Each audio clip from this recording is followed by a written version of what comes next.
Welcome back to the Deep Dive. Great to be here. Today we are tackling something that I think every single person listening has dealt with. Oh, absolutely. Whether you're leading a team, you're part of a team, or you're just, trying to navigate the messy reality of working with other human beings. Which is most of us, most of the time. Exactly. Yeah. We're talking about that massive and, let's be honest, often painful gap between the dream team and the real team.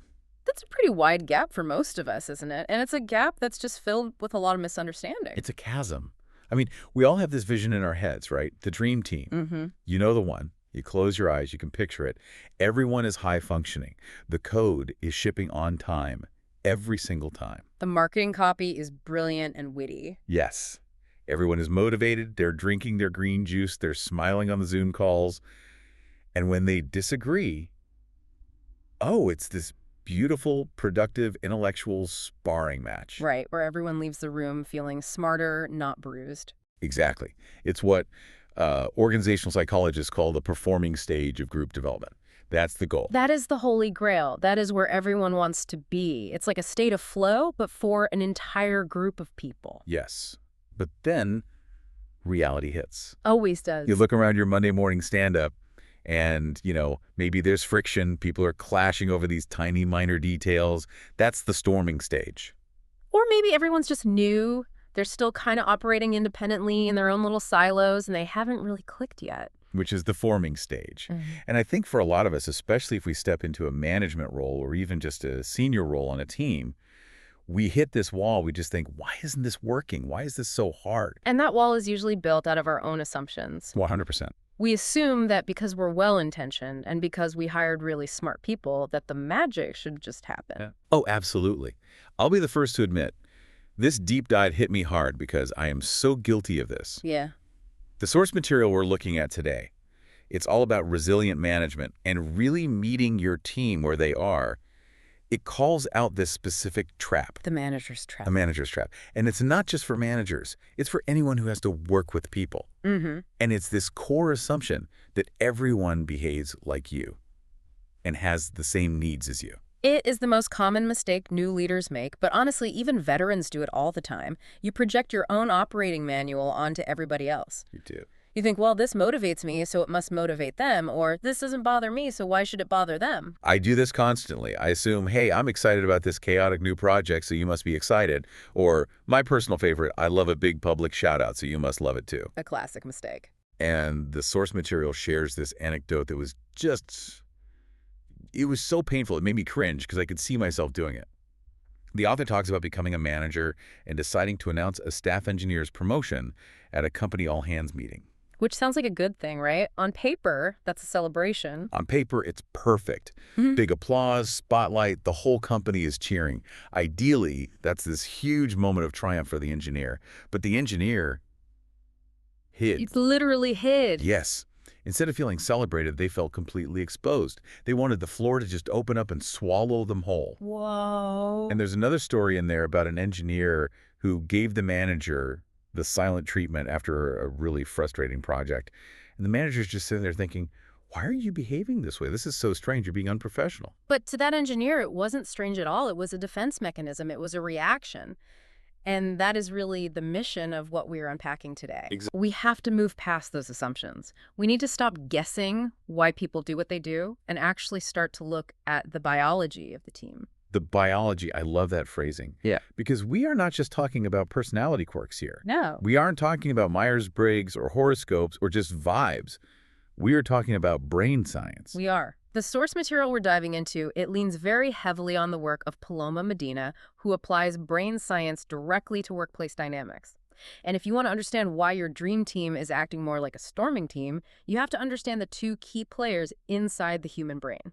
Okay, let's introduce the cast. Yeah. Who are we dealing with inside our heads when we clock in at 9:00 a.m.? All right, so first up, you have the prefrontal cortex. Okay. Think of this as the CEO of the brain. It's your logic center. It is responsible for rationality, complex problem solving, impulse control, and all that forward planning. So when you're deep in code or you're writing a big strategy document or you're analyzing a complex P&L sheet, Your prefrontal cortex is running the show. That's the one. It's the part of the brain that's doing the hard executive-level thinking. Okay, so that's the good employee brain. Yeah. That's who we hire. That's whose name we put on the resume. Ideally, yes. It's the part of the brain that allows us to collaborate effectively, to be patient, to think abstractly about the future.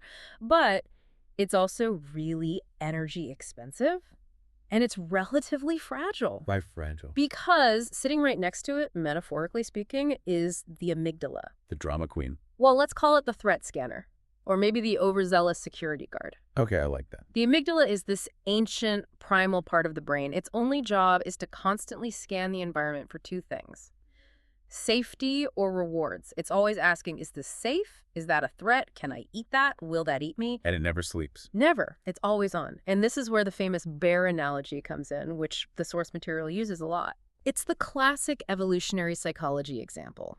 In evolutionary terms, if your amygdala spots a bear running toward you, it doesn't, send a polite memo to the prefrontal cortex asking for a committee meeting on how to best handle the bear situation. Huh. Right. Dear prefrontal cortex, Yeah. regarding the large grizzly currently charging at 30 miles per hour, please advise on next steps. Yours, amygdala. Exactly. By the time that committee meets, you are lunch. The brain knows this. So the amygdala goes into overdrive. It triggers the fight or flight response. Adrenaline, cortisol. All of it. And crucially, and this is the part that matters for management, it tells the prefrontal cortex to go on standby. It effectively hijacks the system and shuts down the logic center so you can react purely on instinct and survival. So when the bear shows up, your IQ basically leaves the room. Precisely. Blood literally flows away from the logic centers of your brain and towards your muscles so you can run or fight. Your vision narrows. You aren't thinking about next quarter's roadmap. You are thinking about the next 5 seconds. Now, here's the twist for the modern workplace. Unless you work in a very specific type of zoo or a national park, there are probably no literal bears at your office. I've checked my office. 0 bears. Hopefully not. But the amygdala doesn't know that. It hasn't had a firmware update in about 100,000 years. It's running on very old software. Very old. So to the amygdala, a social threat or an emotional threat looks exactly like a bear. Wait, hold on. Let's unpack that because that's a huge point. So getting left out of a meeting is a bear. To your brain, yes, 100%. Being critiqued unfairly in a public channel. A bear. A surprise change in company strategy that affects your project. Big angry bear. And the reaction is the same. The amygdala hijacks the system, it shuts down the prefrontal cortex, and suddenly you have this highly logical, incredibly intelligent employee reacting in a surprising, emotional, or what we might call illogical way. This explains so much. It really does. It explains the silent treatment. It explains the hiding. It explains why someone might snap at a seemingly small comment in a code review. Their logic brain is on standby. They're not trying to be difficult. Their brain is telling them they are trying to survive. Exactly. And when we see someone acting irrationally at work, our first instinct is to judge their character. Oh. They're so difficult. They're not a team player. They're overreacting. Right. But usually what we are actually witnessing is an amygdala hijack. They have spotted a bear, and their prefrontal cortex has temporarily left the building. And that brings us to the absolute core of today's deep dive. If we want to prevent these amygdala hijacks, if we want to keep that CEO brain online so we can actually collaborate and get work done, We have to understand what triggers them. you have to understand what makes people feel safe versus what makes them feel threatened. And it turns out there is a framework for this. There is, and it's a really sticky one, which is great. I love a good framework. Okay. And this one has a fantastic acronym. It's called BICEPS. BICEPS. And this was created by Paloma Medina, the researcher we mentioned earlier. And BICEPS stands for the 6 core needs that humans have, particularly at work. When these needs are met, we feel safe. The amygdala is calm. The prefrontal cortex can do its job. But when one of these is threatened, Here comes the bear. okay, let's break these down one by one because this is the toolkit. This is how we debug our team dynamics. Yeah. If things are going wrong, we can look at this list and say, okay, which muscle is hurting? Yeah. So the B stands for belonging. Belonging is huge. And again, we have to look at this through an evolutionary lens. For hundreds of thousands of years, belonging to a group wasn't just, a nice to have. It was survival. Right. If you were kicked out of the tribe. You were done. You didn't have access to food. You didn't have access to mates. Yeah. And you certainly didn't have protection from actual bears. You died. So social rejection is actually processed by the brain as a physical threat to your life. Yeah. It's not just hurt feelings. No, it's a primal danger signal. Neuroimaging studies have shown that social rejection lights up the exact same parts of the brain as physical pain. So, in the modern workplace, belonging is about feeling that connection to a community, to your team, to the company. And when that is threatened, people panic. What does that look like in an office setting? Because we aren't usually, kicking people out into the wilderness to fend for themselves. It can be so subtle. It might be finding out that your direct peers were all invited to a post-mortem meeting for a project you also worked on, but you weren't. Ouch. Yeah. I can feel that tightness in my chest just thinking about it. It's immediate. It's that moment where you think, why didn't they tell me? Am I out of the loop? Do they not value my input? Exactly. That is the amygdala screaming, rejection, danger, exclusion. And suddenly, you can't focus on your actual work because your brain is now entirely consumed with solving the belonging problem. Right. You're rereading old emails, you're checking Slack channels you aren't mentioned in, trying to figure out what you did wrong. You are burning all this cognitive energy on ensuring your safety rather than on productivity. I have to think this is especially relevant for remote and hybrid teams, too. Hmm. Belonging is so much harder to signal when you don't have those casual interactions. You don't see people grabbing coffee together. Oh, it's a huge challenge. In a remote setting, silence can feel like exclusion. If you post a big update in a Slack channel and nobody reacts with an emoji, total bear. The emoji bear, a terrifying species. Huh. Okay, so that's B for belonging. Let's move to I. Improvement or progress. This is the fundamental human need to feel like you are moving forward. It could be progress for the organization, for the team, or just for your own skills. We need to feel like we are learning, growing, or that our work actually matters. We need to see the needle move. The source material mentions this is a particularly big one for mission-driven organizations. It is, because people join those places for that very reason.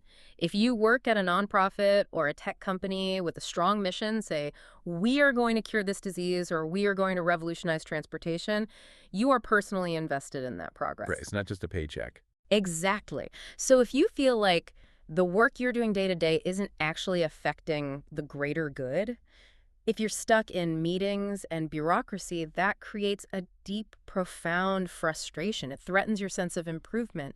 You feel like you're just spinning your wheels. There was also a really specific call-out here that I found fascinating about the transition from being a maker to being a manager. Oh, that is a classic improvement trap, a huge one.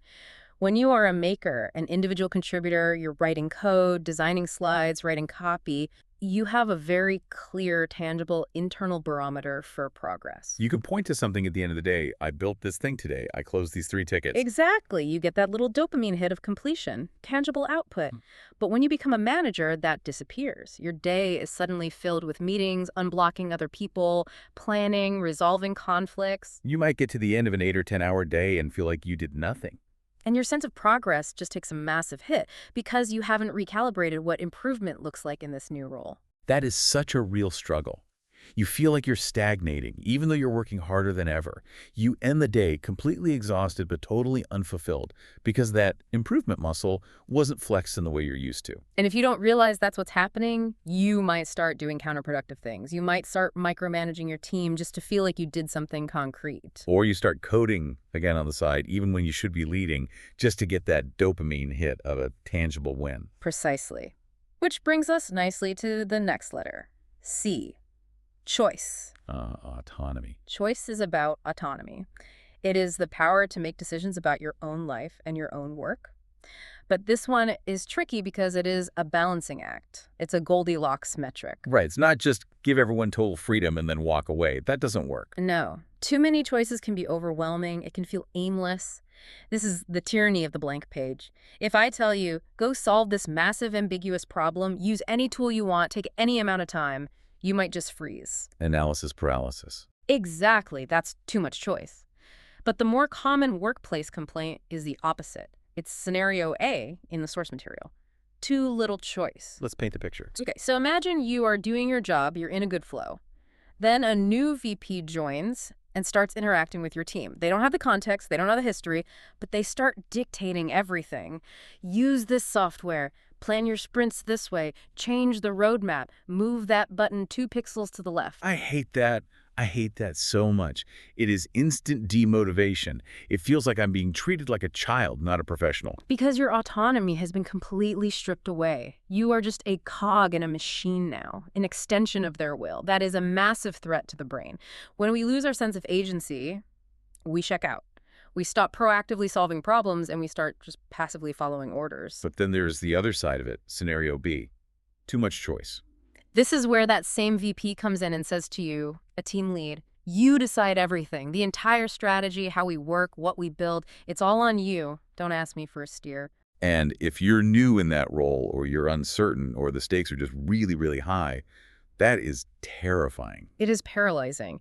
You are so afraid of making the wrong call that you make no call at all. It doesn't feel like empowerment. It feels like abandonment. It's being set up to fail. Exactly.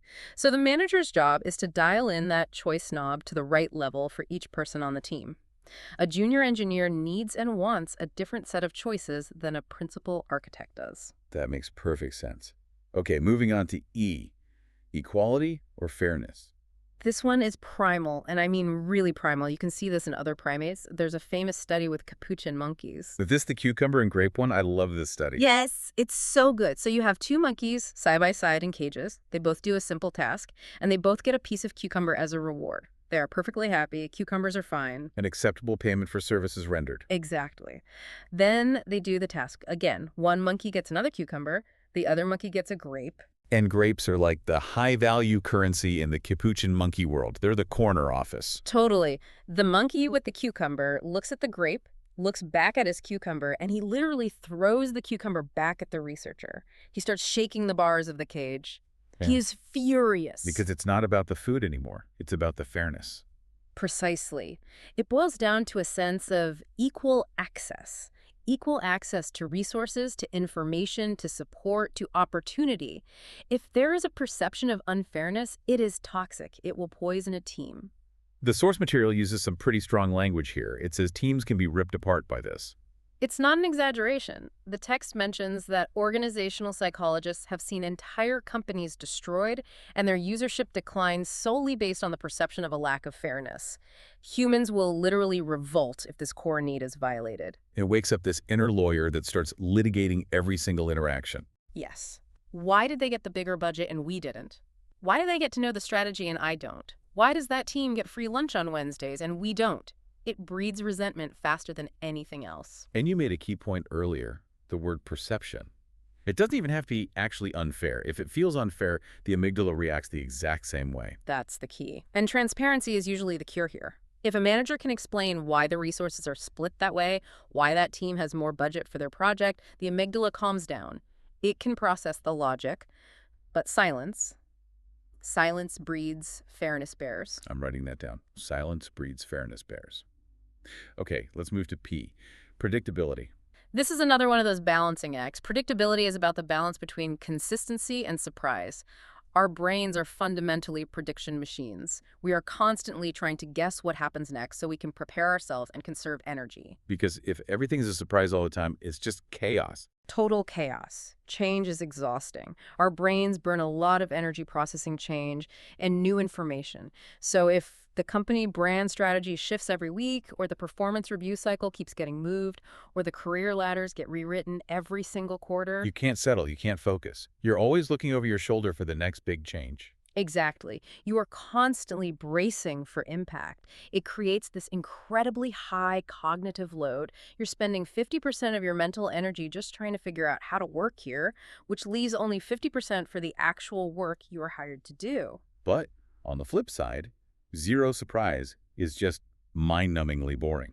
Right. If you do the exact same bug fixes for the exact same product every single day for 5 years, your brain checks out. We need a little bit of novelty to thrive, to feel challenged, but we need a baseline of certainty to feel safe. We need to know that our paycheck will clear, that our manager isn't going to turn into a monster tomorrow, and that the team isn't going to be dissolved without warning. That's the foundation. Without that predictability, it's almost impossible to do good work. And finally, the S, significance. Significance is essentially about status. It is about understanding where we sit in the social hierarchy of the group. This feels like one people might be a little shy to admit to, oh, I don't care about status, I'm humble.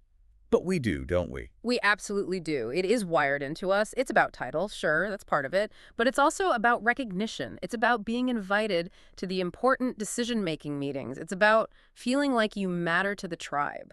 The source has another painful but perfect example here. A major project gets lauded in a company-wide email. Great job, team. And the manager lists all the key contributors. And your name isn't there. That is a direct precision strike on your significance need. It's the reply all of doom. The message you receive is, I am invisible, my contribution doesn't count. And even if you have all the other BICEPS needs met, you feel like you belong, you have autonomy, you're paid well, that one omission can trigger a massive emotional response. It can completely derail you. It makes you question your value.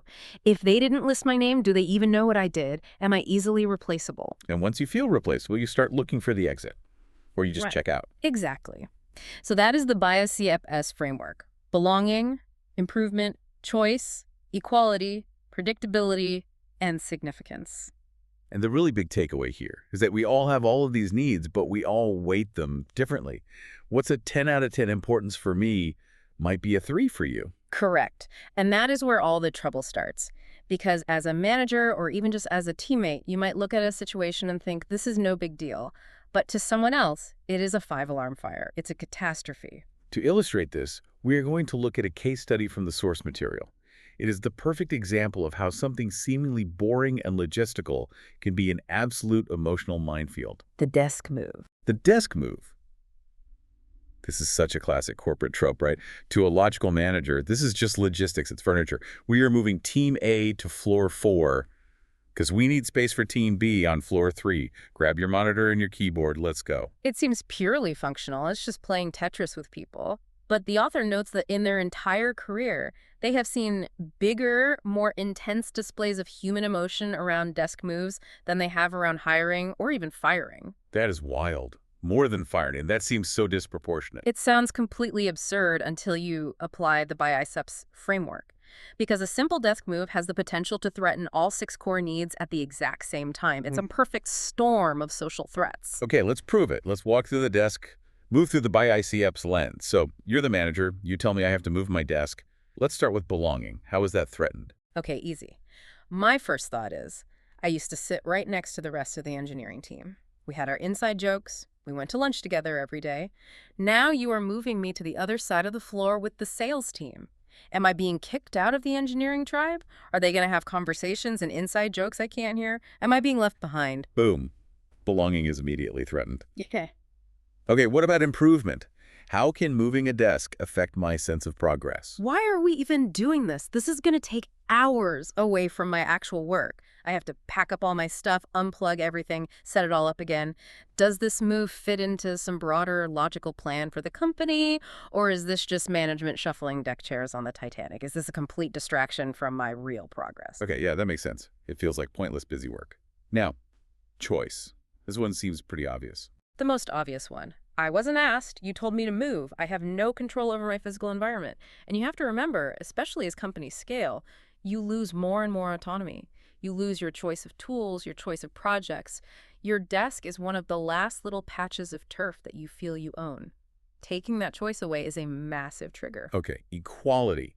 This is where the envy and the politics come Oh, up. absolutely. Wait a minute. The marketing team gets the desks with the window view. They get the brand new standing desks. And we are stuck over here by the loud bathrooms. We are not the cool kids anymore, are we? That is so real. I have seen vicious fights break out over window proximity. It's not about the view. It's a signal of who the company values more. It signals value. It signals fairness. It's that monkey brain screaming, why them and not us? Where's my grape? Where's my grape? Exactly. Okay, predictability. My whole routine is gone. I knew exactly how long it took to get a cup of coffee. I knew the lighting at my desk at 3 p.m. I knew the general noise level. Now everything is different. The sun hits my screen at 2 p.m. and I can't see anything. The AC vent is right over my head and it's freezing. I can't focus because my brain is constantly processing all this new, distracting sensory data. It's a total disruption of your physical world. And finally, significance, status. I used to sit 20 feet from the CEO's office. I could wave at her when she walked by. She saw me working late. Now I am in the corner, behind a pillar, on a different floor. Have I lost status? Does she not want to see me anymore? Am I being put out to pasture? Wow. So you, the well-meaning manager, walk in thinking, hey guys, great news, we're getting more space and a better layout. Yeah. And what your team is actually hearing is, you don't belong, you have no choice, we value you less than marketing, your routine is destroyed, and your career is stalling. Exactly. And here's that manager's trap in action again. Let's say that you, as the manager, don't care where you sit. Maybe you're never at your desk anyway. You're always in meetings. Right. You might think, oh, I'd love a window seat, so they must be excited about the new view. You project your desire for a view onto them, completely missing the fact that their predictability need is screaming because they hate that they have to change their commute from the parking garage to the elevator. So we often end up trying to solve the wrong problem. We try to fix their mood by selling them on the great new window view, when the real problem we should be addressing is the loss of their routine. Precisely. We project our own needs onto others to solve their problems. And it almost always fails. It's like we buy them a metaphorical steak dinner when they're a vegetarian. This is so good. Oh. So this brings us to the now what portion of our deep dive. We know about the amygdala. We know the biceps framework. We know we can't just guess what people need because we will probably get it wrong. So how do we know? What do we do? You have to ask. Revolutionary. It sounds so simple, but very few people do it systematically. We guess, we observe, we make assumptions. But we rarely just ask the direct questions. You can't just guess these needs. The source material recommends creating what is essentially a user manual for each of your teammates. Like API documentation, but for people. I love that. Exactly. And it offers some really tactical, really clever questions to ask in your first 1.1 with someone. Or, hey, if you've been working together for years, you can just say, hey, I want to ask some cheesy questions to help me support you better. I like the cheesy disclaimer. It lowers the stakes, it breaks the ice, and lets them know this isn't a performance review. It gives them permission to be open. Okay, let's go through these questions. The first one is my absolute favorite, the grumpiness question. This one is genius. The question has 3 parts. What makes you grumpy?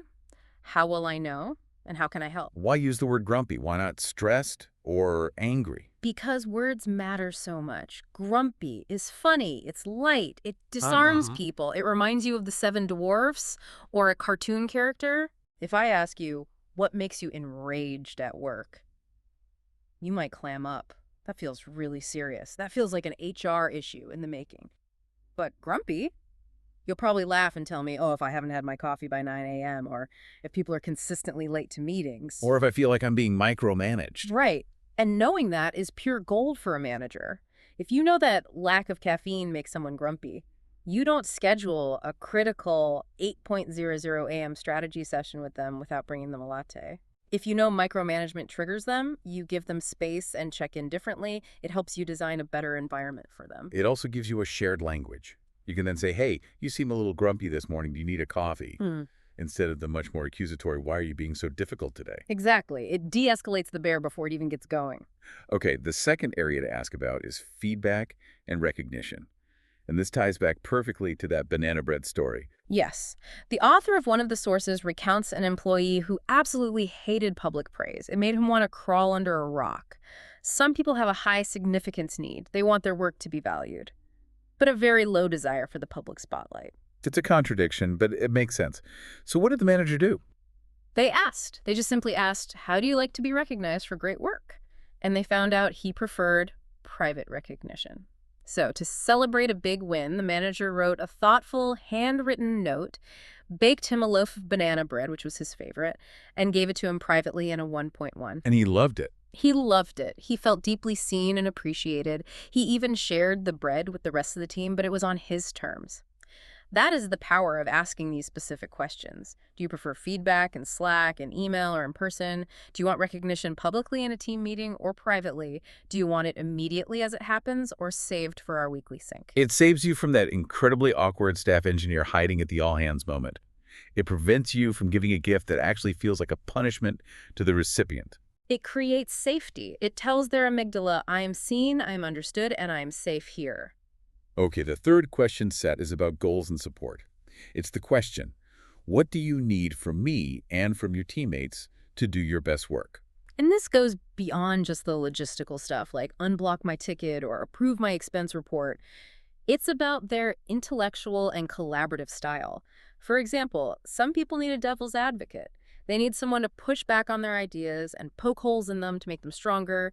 They thrive on that constructive debate. But other people would absolutely hate that. It would feel like a personal attack. Right. Others need a verbal processor. They need someone to just listen quietly while they talk through a complex problem. Or maybe they need a cheerleader, someone to just tell them they can do it when they're stuck. I am 100% a verbal processor. If my manager just jumps in and tries to solve the problem for me immediately, it drives me nuts.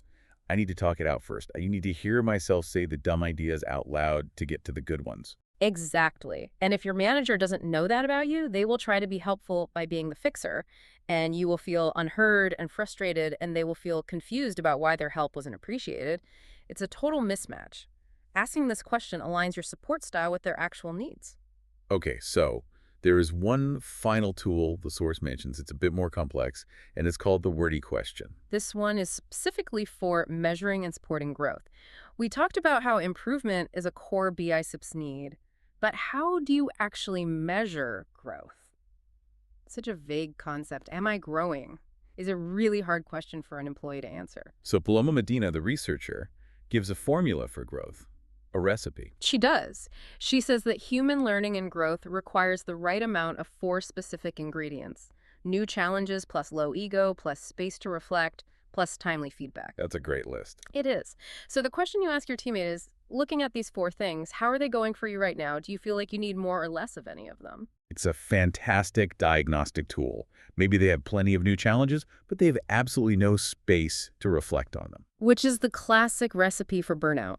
You can't learn if you never stop to actually think about what you did and what happened. Or maybe they have a lot of space, but they're not getting any timely feedback. And that's the recipe for stagnation. You have no idea if you're getting better or just repeating the same mistakes. The low ego one is interesting. The text mentions that people might get confused or even a bit defensive about that one. Yeah, it could sound like an accusation like, are you saying I have a big ego? Yeah, you have to be careful with the phrasing, but you clarify it for them. Low ego just means having the humility that's required to learn. It means being open to the idea that you might be wrong. It's about psychological safety.